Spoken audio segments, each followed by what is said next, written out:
Good morning from UK. আজকে একটা বিশেষ দিন।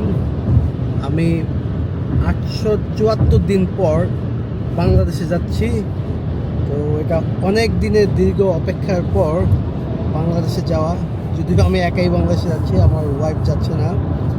আমাকে ড্রপ আপ করতে মার্ভিন যাচ্ছে আমার সাথে। মার্ভিনকে অনেক থ্যাঙ্কস। মার্ভিন গত বছর বাংলাদেশে গেছিল, ঠিক না? গত বছর কবে শেখ হাসিনা পতনের পর মার্ভিন বাংলাদেশে গেছিল ইউনূস সরকারের সময়, আর আমি যাচ্ছি নতুন বিএনপি সরকারের সময়। এখন এই মুহূর্তে বিএনপি সরকার শপথ নিয়ে নিচ্ছে। সো আগামীকাল নতুন বাংলাদেশে সবার সাথে দেখা হবে, নতুন সরকারের মাধ্যমে, নির্বাচিত সরকারের মাধ্যমে।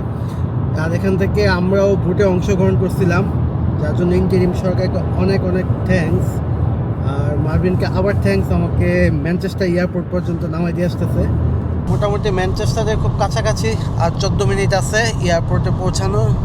আর এটা হচ্ছে M56।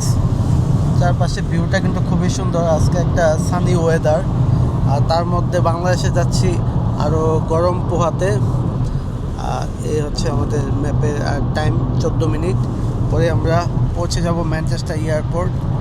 তো এইভাবে নানা চড়াই উতরাই পেরিয়ে বাংলাদেশের পথে।